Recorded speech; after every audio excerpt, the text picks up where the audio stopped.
कोई एग्रीमेंट नहीं करेगा, ना इनकी कोई वैल्यू है।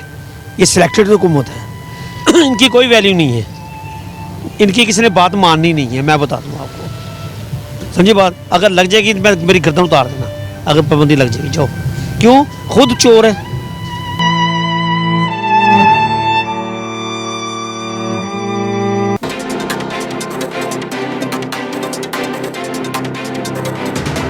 अस्सलाम वालेकुम नाज़रीन, मैं हूं आपका मेज़बान अब्दुल रहमान। और हुकूमती मामलात पर काफ़ी हम तनकीद करते हैं, महंगाई के हवाले से हो या तमाम ज़रूरियात ज़िंदगी के हवाले से मामलात हों, हम हमेशा हुकूमत पर तनकीद करते हैं। लेकिन आज हम बात करेंगे जो हुकूमत ने जहेज़ के हवाले से एक पॉजिटिव इक़दाम उठाया है, और उन इक़दामात के तहत उन्होंने ये कहा है कि पाकिस्तान में जहेज़ की लानत से दूर किया जाएगा और जहेज़ को बैन कर दिया है। यार जिसके पास है उसे देना चाहिए, देना उनका हक है, बेटियों का हक होता है, बेटी रहमत होती है।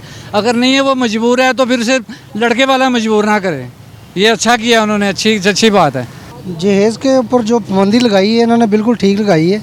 जो गरीब आदमी है ना वो बिल्कुल पिस्ता पिस्ता चलता जा रहा है, लेकिन ये जो है ना जहेज़ वाला जो काम है ये बिल्कुल ठीक है। अमीर आदमी तो दे देगा, गरीब आदमी जो सा ना वो नहीं दे सकता। बहुत अच्छी बात है जी, गरीबों की बेटियां अपने अपने घर चली जाएंगी, इससे बड़ी बात ही कोई नहीं। महंगाई को कंट्रोल करे, महंगाई को कंट्रोल करे, सारे मसले हल हो जाएंगे, अदरवाइज़ इसका जाना बड़ा मुश्किल है।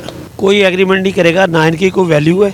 ये सिलेक्टेड हुकूमत है इनकी कोई वैल्यू नहीं है, इनकी किसी ने बात माननी नहीं है। मैं बता दूँ आपको, समझिए बात। अगर लग जाएगी मेरी गर्दन उतार देना, अगर पाबंदी लग जाएगी। जाओ, क्यों? खुद चोर है। जो अच्छा लोगों के लिए पाबंदी है, इनके अपने जो वज़ीर कबीर देख लें, उनके वहाँ पर 100 डिशें चल रही हैं, कोई पाबंदी नहीं है। यार ड्रामे हैं सब, ये सिर्फ ड्रामे आवाम को बेवकूफ़ बना रहे हैं। अपोजिशन सही कर रही है, आवाम इस वक्त ये समझ ले कि अपने आप को खुदकशी नहीं कर रही है, बाकी और सब कुछ कर रही है। इतना तंग आए हुए हैं आवाम इस हुकूमत से, इसने बेड़ा गर्क कर दिया मुल्क का पकड़ के। इस हुकूमत ने बेड़ा गर्क कर दिया, कोई इसकी कोई अथॉरिटी नहीं है इस हुकूमत की। जब सिलेक्टेड हुकूमत होगी तो क्या अथॉरिटी होगी मुझे बताएं। कौन? कोई तो आएगा ना, कोई तो आएगा ना, कोई फरिश्ता तो नहीं ऊपर से आना, इन्हीं में से आना है ना जो भी आएगा। लेकिन इसने जितने इसने शोर डाला हुआ था ना कि जी यूँ तब्दीली आएगी, ये होगा वो होगा, कुछ नहीं हुआ। आवाम का बेड़ा गर्क, खाना खराब हो गया। ਇਹ ਤੇ ਆਪਣੀ ਧੀ ਨੂੰ ਜਿੰਨੇ ਵੀ ਦੇਣਾ, ਗਰੀਬ ਲੋਕ ਨੇ ਕੀ ਕਿਸੇ ਨੂੰ ਦੇ ਸਕਦੇ ਨੇ। ਇਮਰਾਨ ਖਾਨ ਸਾਹਿਬ ਨੇ ਤੇ ਐਸਾ ਖਾਨਾ ਖਰਾਬ ਕਰ ਦਿੱਤਾ। ਸੋਚਿਆ ਸੀ ਕਿ ਹਕੂਮਤ ਨਵੀਂ ਆਏਗੀ ਤੇ ਅੱਛਾ ਕਰੇਗੀ, ਸਾਰਿਆਂ ਦਾ ਬੇੜਾ ਗਰਕ ਤੇ ਬਦਦੁਆਵਾਂ ਲੈ ਰਿਹਾ, ਸਾਰਿਆਂ ਕੋਲ ਬਦਦੁਆਵਾਂ ਲੈ ਰਿਹਾ। ਸਮਝ ਆਈ? ਬਾਕੀ ਇਹ ਤੁਹਾਨੂੰ ਮਹਿੰਗਾਈ ਦਾ ਦੇਖ ਲਓ, ਕਦੀ ਘੀਆ ਕੱਦੂ 200 ਰੁਪਏ ਕਿਲੋ, 250 ਰੁਪਏ ਕਿਲੋ ਕਦੇ ਹਾਂ। ਤੇ ਹੁਣ ਬੈਂਗਨ ਜਿਹੜੇ ਜਿਹਨੂੰ ਕੋਈ ਨਾ ਖਾਵੇ ਉਹ ਵੀ ਤੁਸੀਂ ਦੇਖਦੇ ਪਿਓ ਕੀ ਹਾਲ ਹੈ ਉਹਨਾਂ ਦਾ। ਇਹਨੇ ਇਮਰਾਨ ਖਾਨ ਨੇ ਤੇ ਮਹਿੰਗਾਈ ਦਾ ਬੇੜਾ ਗਰਕ ਕਰ ਦਿੱਤਾ।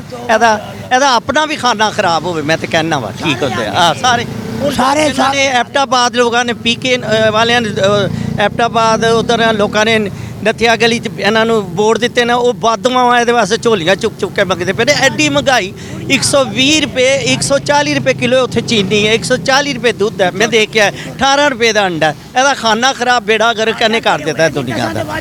ਬਈ ਇਸ ਗੱਲ ਨੂੰ ਤਾਂ ਛੱਡ ਦਿਓ, ਸਿੱਧੀ ਜੀ ਗੱਲ। ਮੈਂ ਆਣਾ ਵੀ ਇਹ ਨਾ ਜਾਣ ਜਾਂ ਦੇਵਣ ਜਾਂ ਨਾ ਮੈਂ ਤੇ ਜਾਂ ਅੱਲਾ ਜਾਣਦਾ ਕਿ ਅਸੀਂ ਆਟੇ ਤੋਂ ਵੀ ਤੰਗ ਹਰ ਗੱਲ ਤੋਂ ਸਾਨੂੰ ਤਾਂ ਮੰਗਿਆਈ ਰੱਬ ਇਹ ਮਰ ਜਾਵੇ ਤੇ ਮਗਰੋਂ ਲੈ ਜਾਵੇ ਸਾਡੇ ਵਾਸਤੇ। ਅਸੀਂ ਇਹ ਨਹੀਂ ਆਨੇ ਕਿ ਵੀ ਉਹ ਸਾਰੇ ਚੰਗੇ ਨੇ, ਬਾਹਰ ਮੰਗਿਆਈ ਲੈ ਗਈ ਸਾਨੂੰ।